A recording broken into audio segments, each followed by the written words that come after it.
Hello बच्चों, कैसे हैं आप सब? कैसी चल रही है आपकी पढ़ाई? आशा करते हैं कि आप बहुत अच्छे से पढ़ रहे होंगे, शानदार तरीके से पढ़ रहे होंगे, अपने स्वास्थ्य का ख्याल रख रहे होंगे और बोर्ड परीक्षा की तैयारी बहुत सुंदर तरीके से चल रही होगी आपकी, बहुत अच्छे तरीके से चल रही होगी। तो जैसा कि हम लोग एक सीरीज चला रहे थे 20 मिनट में 20 प्रश्न, उसमें आपका आज अगला पार्ट है और शायद यही आपका लास्ट पार्ट भी है, विद्युत धारा का चुंबकीय प्रभाव। उसकी आज 20 मिनट में 20 प्रश्न करेंगे हम लोग।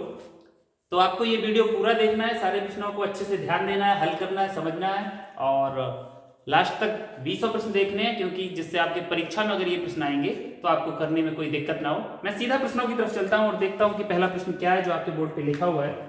तो आप लोगों को दिख रहा होगा कि पहला प्रश्न लिखा हुआ है, चुंबकीय बल रेखाएं पहला होती हैं। पहला ऑप्शन है सब सदैव समांतर, दूसरा है एक बिंदु पर मिलती हैं, तीसरा एक दूसरे को नहीं काटती हैं और चौथा एक दूसरे को काटती हैं। तो आप लोगों को पता है कि सदैव समांतर तो नहीं होती हैं, किनारों पे अलग होती हैं, बीच में कुछ अलग होती हैं, आपको पता होगा। तो ये पार्ट तो होगा नहीं। एक बिंदु पर मिलती हैं, ये भी नहीं होता है। एक दूसरे को नहीं काटती और एक दूसरे को काटती है। जो एक दूसरे को काटती है ये तो एक दूसरे को नहीं काटती हैं और एक दूसरे को काटती हैं। तो आपको पता है कि चुंबकीय बल रेखा एक दूसरे को नहीं काटती हैं, ठीक है, ये तो आपको पता ही है। तो आपका आंसर सी पार्ट इसका हो जाएगा, यानी कि चुंबकीय बल रेखाएं एक दूसरे को नहीं काटती। अब क्यों नहीं काटती है, अगर अब थोड़ी देर के लिए आपको बता दें कि अगर कहीं दो चुंबकीय बल रेखाओं ने काटा तो जो कटान बिंदु होगा उस पर दो स्पर्शियां होगी, बल्कि दो दिशाएं होंगी, जो कि असंभव होता है। इसीलिए आपको पता होगा दो चुंबकीय बल रेखाएं एक दूसरे को नहीं काटती हैं। तो आपका सी पार्ट आंसर हुआ। दूसरा सवाल आपका है, दूसरा क्वेश्चन है, चुंबकीय क्षेत्र का मात्रक नहीं है। आपको ध्यान देना है, चुंबकीय क्षेत्र का मात्रक नहीं है और ऑप्शन दिए हुए weber per metre square, tesla, gauss, newton per ampere square. तो देखो चुंबकीय क्षेत्र का मात्रक वेबर पर मीटर स्क्वायर होता है, टेस्ला भी होता है, गॉस भी होता है और ये न्यूटन पर एम्पियर स्क्वायर नहीं होता है, शायद न्यूटन पर एम्पियर मीटर होता है, ठीक है। तो ये न्यूटन पर एम्पियर मीटर होता है, ये न्यूटन पर एम्पियर स्क्वायर नहीं होता है। तो आपका डी पार्ट सही है, ये इसका मात्रक नहीं है। तीसरा क्वेश्चन है आपको, किसी धारावाही प्रणालिका को स्वतंत्रता पूर्वक लटकाने पर सदैव स्थिर होगी, पूर्व पश्चिम दिशा में, उत्तर पूर्व दिशा में, उत्तर दक्षिण दिशा में, किसी भी दिशा में। ये तो आपको बहुत पहले से पता होगा कि किसी भी चुंबक को या धारावाही प्रणालिका चूंकि चुंबक की भांति व्यवहार करती है, उसे अगर स्वतंत्रता पूर्वक लटका दोगे तो वो सदैव उत्तर दक्षिण दिशा में ठहरती है। क्यों ठहरती है अब ये आपको अभी मैं बता नहीं रहा हूं, पर पृथ्वी का चुंबकीय क्षेत्र होता है, पृथ्वी का चुंबकीय क्षेत्र इस पर राघुण लगा के उसे क्षेत्र की दिशा में लाने का प्रयत्न करता है या प्रयास करता है। ये फिर इंटर में पढ़ोगे आप लोग। तो आपको अभी केवल इतना ध्यान देना है, इसका आंसर कौन से, उत्तर दक्षिण दिशा में, यानी कि सी पार्ट आपका सही आंसर है, ठीक है। चौथा है, चुंबक के सजातीय ध्रुवों के बीच होता है आकर्षण प्रतिकर्षण एवं भी दोनों कोई नहीं, आपको पता है। चुंबक अगर नॉर्थ पोल पास में है आपके या साउथ पोल यानी कि सजातीय ध्रुव है, तो इनमें बिल्कुल वैसा होता है जैसा आवेशों में होता है। ये दोनों सेम होते ही आपको ध्यान रखना है, मैंने आपको दोनों बता दिए हैं। आवेशों में, सजातीय आवेशों में भी प्रतिकर्षण होता है और सजातीय ध्रुवों में भी प्रतिकर्षण होता है। ये आपको दोनों चीजें ध्यान रखनी है। ये चुंबक के लिए है, मैं दोनों चीजें इसलिए बताता जाता हूं आपको कि ये थोड़ा सा ध्यान आए आपको। ये आवेशों के लिए है, तो दोनों में क्या होता है, दोनों में प्रतिकर्षण होता है, इसीलिए आपका बी पार्ट सही हो जाएगा। पांचवा क्वेश्चन है आपका, एक गतिमान आवेशित कण उत्पन्न करता है, केवल चुंबकीय क्षेत्र, केवल विद्युत क्षेत्र एवं भी दोनों कोई नहीं। ये तो सवाल आपका गतिमान आवेशित कण। देखो आवेशित कण तो वैद्युत क्षेत्र तो उत्पन्न करता ही करता है, ठीक है, और जब वो गतिमान हो जाता है तो वो चुंबकीय क्षेत्र उत्पन्न करने लगता है। तो गतिमान आवेशित कण, हाँ, तो आपका गतिमान आवेशित कण चुंबकीय क्षेत्र तो उत्पन्न करता ही करता है, गतिमान हो जाता है, और आवेश आपका विद्युत क्षेत्र भी उत्पन्न करता है, यानी कि आपका सी पार्ट सही हो जाएगा, ए व बी दोनों। यानी कि अगर गतिमान आवेशित कण है तो वो विद्युत क्षेत्र भी उत्पन्न करता है और चुंबकीय क्षेत्र भी उत्पन्न करता है, दोनों, ठीक। छठवा है, ऑस्टेड ने धारा के किस प्रभाव की खोज की थी। ऑस्टेड का प्रयोग बहुत फेमस प्रयोग है, आपने पढ़ा भी होगा, ये क्रांतिकारी प्रयोग था। चुंबकीय प्रभाव की, प्रकाश वैद्युत प्रभाव की, ऊष्मीय प्रभाव की कोई नहीं, और आपको पता है कि इसका आंसर होता है चुंबकीय प्रभाव। ऑस्टेड ने ही सबसे पहले बताया था और उन्होंने, आपको शायद याद हो, ऐसे करके उन्होंने एक परिपथ बनाया था, उसमें धारा ऐसे, ठीक है, इस तरीके से कुछ ऐसे उन्होंने कंप्लीट किया हुआ था। यहाँ पे एक पास में चुंबकीय सुई रख दी थी, फिर उन्होंने चेक करके देखा हुआ था या मैं इस तरीके से बना ले ऐसे ऐसे करके, तो शायद इस तरीके से मान लो यहाँ एक कुंजी थी, यहाँ एक चुंबकीय सुई रख दी थी इन्होंने, और फिर उन्होंने देखा हुआ था कि ये हाँ ये बैटरी जुड़ी हुई है, तो चुंबकीय सुई जब इसमें धारा प्रवाहित करते थे तो जैसे इसमें धारा प्रवाहित कर दिया आपने और धारा प्रवाहित कर देते तो चुंबकीय सुई में विक्षेप आ जाता था। ये एक पूरा प्रयोग था, आपने पढ़ा होगा। तो मिलाकर यहाँ देख रहे हैं तो आंसर कौन सा सही है आपका? चुंबकीय प्रभाव सही आंसर है। 7वां क्वेश्चन है आपका, जब कोई आवेशित कण किसी चुंबकीय क्षेत्र में गति करता है तब पट पर लगने वाला बल होता है। ध्यान रखिए आप, जब कोई आवेशित कण किसी चुंबकीय क्षेत्र में गति करता है, अब वो अभिलंबवत या समांतर वो अलग विषय है, तो उस पर एक या कोई दिशा बनाते हुए गति कर रहा है तो उस पर एक बल लगता है और इसी बल को हम क्या कहते हैं? लॉरेंज बल कहते हैं। आप लोगों को याद हो, इसी बल को क्या कहते हैं? इसे हम लॉरेंज बल कहते हैं। तो मैं ये भी ध्यान दिला दे रहा हूँ आपको कि ये लॉरेंज बल कहलाता है और उसका फॉर्मूला होता है F बराबर Q V into V. Sine theta भी होता है अगर थीटा कोण पे, पर इसमें शायद यही दिए हुए तो अपन साइन थीटा वाला दिया नहीं है, तो पहला पार्ट आपका सही हो जाएगा, F बराबर क्यू वी इंटू वी। ये लॉरेंज बल कहलाता है, ये लॉरेंज बल कहलाता है। आपको ध्यान होना चाहिए लॉरेंज बल का फॉर्मूला होता है F बराबर क्यू वी इंटू वी, फिर वो अगर थीटा कोण हो तो साइन थीटा का कुछ हो जाता है। तो ये आपका भी 7वां क्वेश्चन हुआ। हाँ बच्चों, तो आपका ये 8वां क्वेश्चन जो है वो आप देख रहे होंगे बोर्ड पे लिखा हुआ कि विद्युत धारा उत्पन्न करने की युक्ति को कहते हैं, और ऑप्शन आपके दिए हुए हैं अमीटर, मोटर, गैल्वेनोमीटर और जनित्र।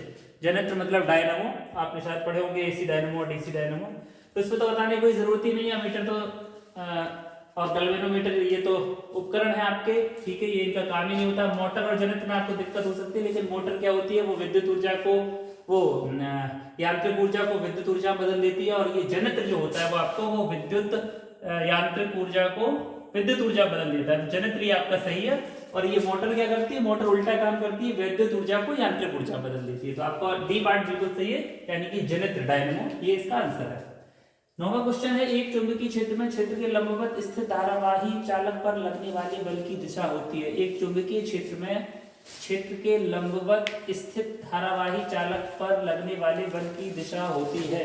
ऑप्शन दिए हुए चुंबकीय क्षेत्र की दिशा के समांतर, चालक में प्रवाहित धारा की दिशा में, इन दोनों दिशाओं के लंबवत और कोई नहीं। ये आप 1 मिनट के लिए देखिए इसका क्या आंसर होगा।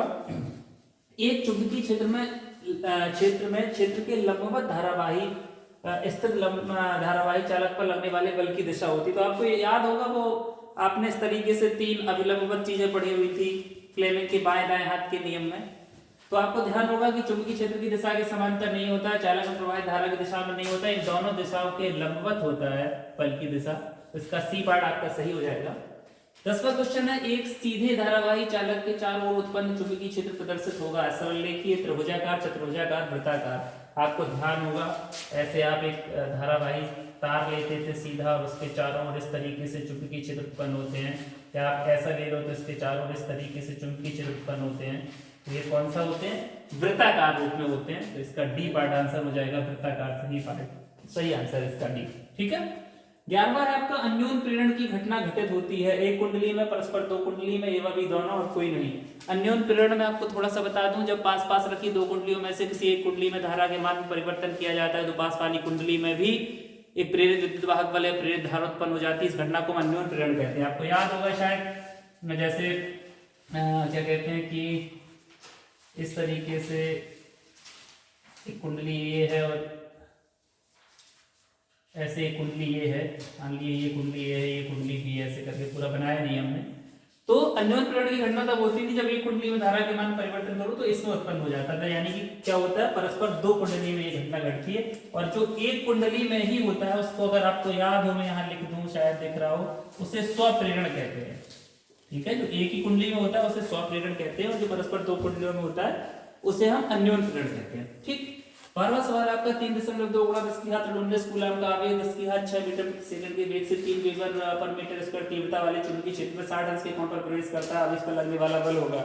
तो आपने फॉर्मूला इसका पढ़ा हुआ है शायद, ये तो फॉर्मूला वाला सवाल है कि आपने एक फॉर्मूला पढ़ा होगा इसका, F बराबर Q V V sine theta ऐसे करके, और आप सब रख दोगे।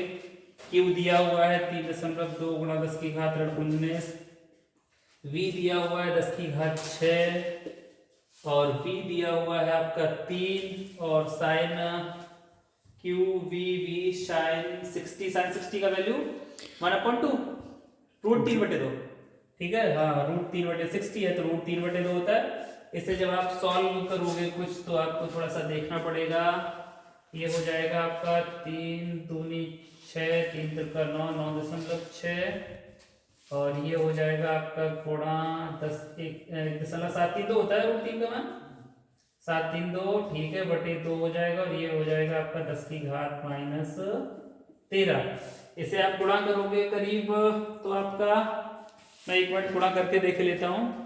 इसका 9.6 गुणा 1.732 बटे 2 तो आंसर आता है आपका, क्या कहते हैं, ये कुछ आता है आपका 8.2 चौको 8 4, हाँ 8.31 करके कुछ इसका आंसर आ रहा है। तो ये आपका डी पार्ट सही हो जाएगा। 8.31 गुणा 10 की घात में 13। आप गुणा करके देख सकते हो खुद ही, ऐसी कोई दिक्कत नहीं है, आपस में आप आसानी से कर सकते हो, आसानी से कर सकते हो। 13वां सवाल आपका दिया हुआ है, एक विद्युत चुंबक का क्रोड बनाने के लिए सर्वाधिक उपयुक्त पदार्थ है। ये बड़ी इंपॉर्टेंट बात है। एक विद्युत चुंबक का क्रोड बनाने के लिए सर्वाधिक उपयुक्त पदार्थ है पीतल, एल्युमिनियम, मुलायम लोहा और स्टील। तो इसका आंसर सबको पता होगा कि ये मुलायम लोहा होता है और मुलायम लोहा का प्रयोग इसलिए किया जाता है, मैं आपको बता दूं कि ये इसमें चुंबकन विचुंबकन हो जाता है। यानी कि अगर एक बार आपने इसे चुंबक बना दिया और फिर आपने धारा का मान खत्म कर दिया, धारा 0 कर दी, तो ये विचुंबकित हो जाता है। लेकिन स्टील वगैरह जो होते हैं उनमें अगर आपने एक बार ऐसे चुंबक बना दिया तो वो स्थायी रूप से चुंबकित हो जाते हैं, फिर वो आगे बड़ी दिक्कत होती है उनमें, इसलिए मुलायम लोहे का प्रयोग किया जाता है। तो ये कारण होता है, ठीक है। 14वां सवाल है, एक अकेले चुंबकीय ध्रुव का कोई अस्तित्व होता है, कथन है सत्य असत्य एवं भी दोनों कोई नहीं।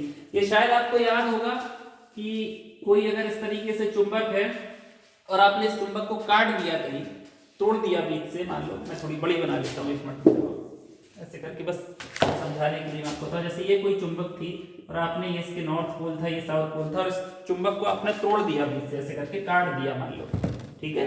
ये यहाँ से टूट गई और ये यहाँ से टूट गई।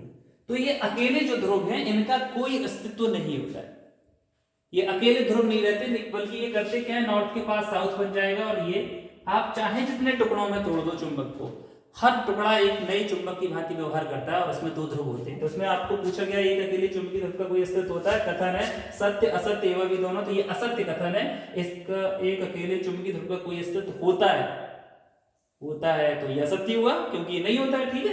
तो ये आपका इसका बी पार्ट सही है, ठीक है। ये 14वां क्वेश्चन हुआ आपका। आपका अगला सवाल है 15वां, किसी विद्युत धारावाही सीधी लंबी प्रणालिका के भीतर चुंबकीय क्षेत्र, और ऑप्शन दिए हुए 0 होता है, सिरे की ओर जाने पर घटता है, सिरे की ओर जाने पर बढ़ता है और सभी बिंदुओं पर समान होता है। इन्होंने कहा है कि सीधी लंबी प्रणालिका के भीतर चुंबकीय क्षेत्र, यानी कि ऐसी कोई प्रणालिका है आपकी सीधी और लंबी इस तरीके से कोई, इसके भीतर चुंबकीय क्षेत्र आपसे पूछा हुआ है कि किस तरीके से होता है। तो आपको पता है कि 0 होता है, सिरे की ओर जाने पर घटता है, सिरे की ओर जाने पर बढ़ता है, सभी बिंदुओं पर समान होता है। तो इन्होंने भीतर जब पूछा हुआ है तो आपको ध्यान है कि अंदर अगर आप देखोगे तो सभी बिंदुओं पर कैसा होता है, सभी बिंदुओं पर समान होता है। तो डी पार्ट इसका आंसर सही हो जाएगा। 16वां सवाल है, धारावाही प्रणालिका के मध्य में चुंबकीय बल रेखाएं होती हैं, वृत्ताकार, अनियमित, प्रणालिका के अक्ष के समांतर, प्रणालिका के अक्ष के लंबवत। 16वां सवाल आपका है कि धारावाही प्रणालिका के मध्य में चुंबकीय बल रेखाएं होती हैं। जब मध्य में आपका चुंबकीय क्षेत्र ये समान है और तो इन्होंने पूछा है वृत्ताकार, अनियमित, प्रणालिका के अक्ष के लंबवत की प्रणालिका के अक्ष के, तो आपका कौन सा सी पार्ट इसका सही है। प्रणालिका की अक्ष के समांतर होती है, सीधी होती है ऐसी चुंबकीय बल रेखाएं ऐसी जा रही है इस तरीके से, ठीक है। तो ये आपका सी पार्ट सही हो गया 16 का। अब आपका 17वां सवाल जो दिया हुआ है वो दिया, एक धारावाही चालक को एक समान चुंबकीय क्षेत्र में रखा जाता है, इस पर कारण चुंबकीय बल की दिशा दी जाती है ओम के नियम से। ओम का नियम आपको पता है, ए बराबर आई आर, कोई दिशा नहीं दी जाती। कूलाम का नियम, कूलाम का नियम आपको पता है, बराबर Q1 Q2 1/4πε0 Q1 Q2 बना स्क्वायर। कोई इसमें बल की दिशा होती है, वो तो अक्ष के अनुदिश होती है, वो छोड़ो। अब बल की दिशा है, हमने आपको बताया हुआ था, जो पढ़ने वाले लड़कियों में ध्यान होगा, हमने हमेशा बताया हुआ था बल की दिशा बाएं हाथ से, बल की बा से बायां, बा से बल, और दा से दिशा, दा से दाया। तो अगर चालक की गति की दिशा देखनी है तो दाएं हाथ से देखते हैं और बल की दिशा देखनी है तो बाएं हाथ से देखते हैं। इसका आपको एक शॉर्ट से बताया था, देखो ध्यान रखो, बा से बाया भी होता है, यहाँ पे बाया, ठीक है, और यहाँ क्या कहते हैं, बा से बल भी होता है। तो दोनों का ये पहला अक्षर बा है, तो ये इसमें आपका ऑप्शन सी सही हो जाएगा। ये हो जाएगा फ्लेमिंग के बाएं हाथ के नियम से, ठीक है। फिर आपका 18वां सवाल है, वृत्ताकार धारावाही वृत्ताकार कुंडली में फेरों की संख्या n गुनी करने पर कुंडली के केंद्र पर चुंबकीय क्षेत्र n गुना बढ़ता है, n गुना घटता है, n स्क्वायर गुना बढ़ता है, अपरिवर्तित रहता है। तो आपको शायद याद होगा फॉर्मूला होता है वो n के अनुक्रमानुपाती होता है, यानी कि n गुना अगर आप n गुनी कर दोगे तो फिर n गुना बढ़ जाएगा आपका। आपको ये ध्यान होगा कि इसका ये पार्ट चूंकि अनुक्रमानुपाती होता है, n के फेरों की संख्या जितनी आप बढ़ा दोगे उतना ही आपका चुंबकीय क्षेत्र बढ़ जाता है, तो ये n गुना बढ़ जाता है। 19वां सवाल है, वैद्युत फ्यूज बना होता है। ये तो सिंपल सा क्वेश्चन है, आपने पढ़ा भी होगा। ऑप्शन दिए हुए तांबे का, शीशे का, टिन का, तांबे, टिन व शीशे की मिश्र धातु का। तो आपका डी पार्ट सही है, ये की मिश्र धातु का ये बना होता है, ये आपको याद रखना है। 20वां क्वेश्चन है आपका, किसी धारावाही चालक के कारण उससे r दूरी पर स्थित किसी बिंदु पर उत्पन्न चुंबकीय क्षेत्र होता है। इसका फॉर्मूला शायद आपको याद होगा, P बराबर होता है μ0 upon 2 pi I upon r करके, ये एक फॉर्मूला होता है। और इस फॉर्मूले से आप देख रहे हो कि फिर इन्होंने ऑप्शन दिए हुए हैं r के अनुक्रमानुपाती, r स्क्वायर के अनुक्रमानुपाती, r के व्युत्क्रमानुपाती, r स्क्वायर के व्युत्क्रमानुपाती। तो इस फॉर्मूले से आपको क्या दिख रहा है, इससे आपको साफ साफ दिख रहा है 20 directly proportional to 1 upon r है, ठीक है, यानी कि r के व्युत्क्रमानुपाती। तो r के व्युत्क्रमानुपाती कौन सा आपका सही होगा, आपका सी पार्ट सही हो जाएगा। एक बार आप देख लीजिए अच्छे से ढंग से, ये आपका 20वां क्वेश्चन है, ठीक है। तो इस पार्ट के भी आपके 20 क्वेश्चन हो गए हैं और संभवतः 20 मिनट ही लगे होंगे, या आपके 20 मिनट से थोड़े बहुत कम लगे होंगे। पर ये सीरीज आपकी जो अभी तक इसके ये शायद 5वां वीडियो होगा आपका, और आपके फिजिक्स के जितने भी ऑप्शनल क्वेश्चन हैं, बहुविकल्पी हैं, एमसीक्यूज जो वगैरह थे, वो इन 5 वीडियो में आपके कवर हो गए हैं। और 5 वीडियो का मतलब 20-25-100 प्रश्न हमने आपको बताए हुए हैं, और आप देखेंगे कि इन्हीं 100 प्रश्नों में से आपके क्वेश्चन आने हैं। तो आप ये सारे प्रश्न अच्छे से याद कर लेंगे, अच्छे से समझ लेंगे। और मैंने सारे प्रश्न जैसे ये बताने का था तो मैंने इसमें बता दिया कि किस तरीके से क्या फार्मूला होता है, सब आपको बताया गया है। तो फिर मैं आपसे ये कहूंगा कि आपको ये 100 क्वेश्चन जो दिए हुए हैं उन्हें अच्छे से पढ़ लेना है, सारे वीडियो को एक बार देख लेना है शुरू से लास्ट तक। जिन्होंने नहीं देखा है वो भी देख लें, पूरे क्वेश्चन पढ़ लें, और जो याद करने वाले हैं उन्हें याद कर लें, क्योंकि इन्हीं में से क्वेश्चन आपके बोर्ड परीक्षा में आने। तो आशा करते हैं कि आप अच्छे से पढ़ रहे होंगे, अच्छे से ये क्वेश्चन सब सारे याद कर रहे होंगे, और कोई भी आपको मिस नहीं करना है। बीच में ऐसे नहीं इसके करके आपको छोड़ देना है, आपने थोड़ा सा देखा और लास्ट में छोड़ दिया, ऐसा नहीं करना है। तो सारे क्वेश्चन अच्छे से पढ़िए, सारे क्वेश्चन अच्छे से लगाइए, और परीक्षा की तैयारी है वो बहुत अच्छे ढंग से आप करना शुरू तो कर ही दिए, और वो आप करते रहिए। आशा करते हैं कि आप अच्छा करेंगे, अच्छा पढ़ेंगे और अच्छे नंबर लाएंगे। बहुत बहुत धन्यवाद आप सभी का।